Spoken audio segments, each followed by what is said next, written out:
కూటమి ప్రభుత్వంపై మాజీ మంత్రి పేర్ని నాని తీవ్రస్థాయిలో విమర్శలు చేశారు. గతంలో చంద్రబాబు చేసిన అప్పుల్లో చాలా అప్పులను జగన్ తీర్చారని అన్నారు. లోకేష్ అవినీతి ఏపీని దాటి అంతర్జాతీయ స్థాయికి చేరుకుందని ఆరోపించారు. ఇండిగో విషయంలో రామ్మోహన్ నాయుడు ఎందుకు మాట్లాడకుండా మొహం చాటేస్తున్నారంటూ ప్రశ్నించారు. అవినీతి వల్ల రాష్ట్రం దోషమైంది. 18 నెలలుగా నేను కష్టపడి ఆర్థిక పరిస్థితిని గాడిలో పెట్టాను చంద్రబాబు అన్నాడు.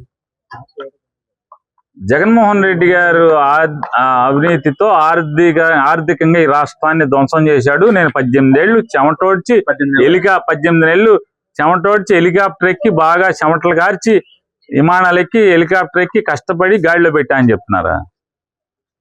వీళ్ళు నిన్న కూడా మాట్లాడాను.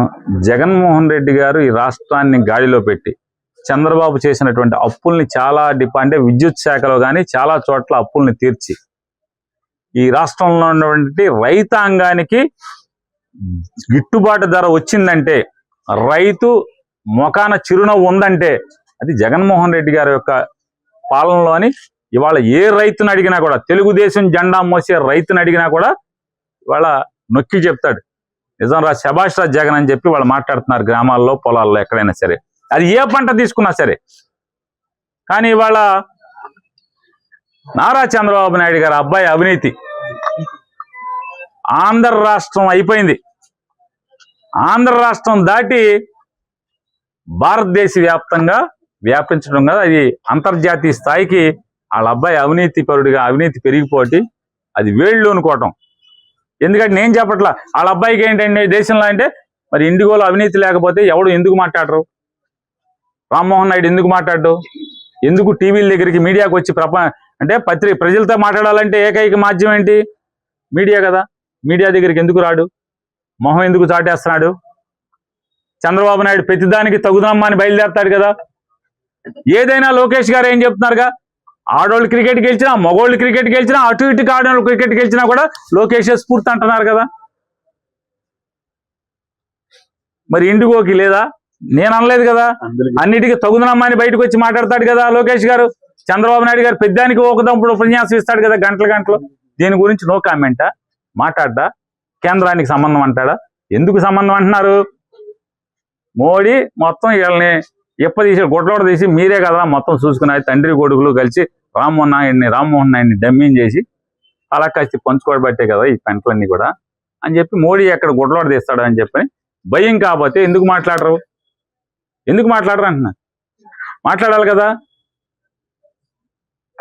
మాట్లాడకపోగా ఇవాళ ఎంత పెద్ద ఎత్తున భయంకరమైన అవినీతి ఉంటే 18 మాసాలుగా ఈ ప్రభుత్వం వచ్చినటువంటి 18 మాసాలుగా తనకి మంత్రి పదవి వస్తే ఈ రోజు దాకా కూడా దాన్ని ఎందుకు కంట్రోల్లో పెట్టలేకపోయారు?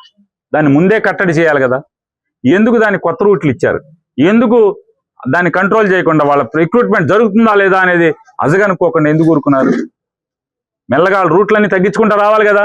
ఎందుకంటే ప్రతి నెల ఏ రూట్లో ఫ్లైట్ ఎగరాలన్నా కూడా రిజర్వేషన్ చార్ట్ ఓపెన్ చేసేప్పటికీ ముందే వాళ్ళు పర్మిషన్ తెచ్చుకోవాలి. డీజీసీఏ పర్మిషన్ అంటే రామ్మోహన్ నాయుడు శాఖ, పౌర విమానయాన శాఖ ఇస్తుంది.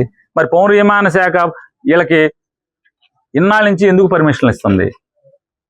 వాళ్ళకి సరిపడా పైలట్లు లేకుండా కొత్తగా మారినటువంటి కఠినతరమైనటువంటి నిబంధనలు వచ్చిన తర్వాత కూడా మరి ఆ నిబంధనల మేరకు వాళ్ళ రిక్రూట్మెంట్ జరగనప్పుడు వాళ్ళకు ఉన్నటువంటి ఫ్లైట్లు వాళ్ళ సంఖ్యను బట్టి, స్టాఫ్ సంఖ్యను బట్టి, అంటే లోపల ఎయిర్ హోస్టెస్ ఎంతమంది ఉన్నారు, పైలట్లు ఎంతమంది ఉన్నారు, వాళ్ళ సంఖ్యను బట్టి వాళ్ళ రూట్లను తగ్గించాలి కదా.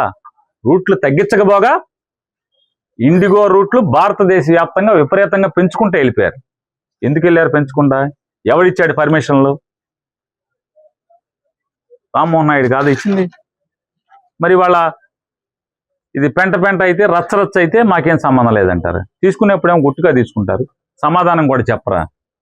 కనీసం ఒక్క ఎయిర్పోర్ట్కి వెళ్ళి ఎక్కడో చిక్కుపడిపోతే, ఏది నేపాల్లో చిక్కుపడిపోతే, లేకపోతే ఆఫ్ఘనిస్తాన్లో చిక్కుపడిపోతే, ఎక్కడ కజకిస్తాన్లో చిక్కుపడిపోతే మేము తెచ్చాం అధికారం లేనప్పుడు కూడా గమ్మత్తు చూడండి. వీళ్ళు అధికారంలో ఉండరు. తండ్రి కొడుకు ఎమ్మెల్యే కూడా ఉండడు. తండ్రి ఏమో అపోజిషన్ లీడర్గా ఉంటాడు, చేతిలో అధికారం ఉండదు.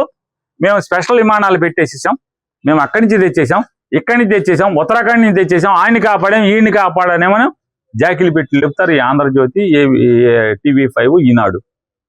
మరి ఇవాళ లక్షల మంది రోజు లక్షల మంది ఎయిర్పోర్ట్లో పడిగాపులు పడి ఏడుస్తున్నారు కదా, దానికి ఏం చేయలేరా? దానికేం మీరేం మాట్లాడరా? మరి లోకేష్ ఒక ఎయిర్పోర్ట్లోకి, రామ్మోహన్ నాయుడు ఒక ఎయిర్పోర్ట్లోకి, మీ తెలుగుదేశం ఎమ్మెల్యేలు అందరూ అన్ని ఎయిర్పోర్ట్లోకి వెళ్ళి అందరికీ గీజనాలు అన్ని ఇవ్వటం, సప్లై చేయటం, ఎందుకంటే బాధ్యత మీదే కదా, చేయరా? కాబట్టి ఎంతసేపు మీరు సంపాదన, దోపిడీ. రాష్ట్రం ఏం పోయినా పర్లేదు, రాష్ట్రం పరువు పోయినా పర్లేదు, దేశం ఏమైపోయినా పర్లా, తెలుగోడు పరువు పోయినా పర్లా, మీరు మాత్రం కళకళలాడుతూ ఉండాలి. లక్ష్మీ కళ మీ ఇంట్లో లక్ష్మీదేవి మీ ఇంట్లో నట్టాడాలి. వీళ్ళంటే ఇక్కడ కాదు, దుబాయ్లో, లండన్లో, ఫారెన్లో, అక్కడ మీకు మీ ఇళ్లలో లక్ష్మీదేవి తాండవం చేయాలి. ఇది తంతు, తండ్రి కొడుకుల తంతు మనకి ఇవాళ ఈ రకంగా కనబడుతుంది.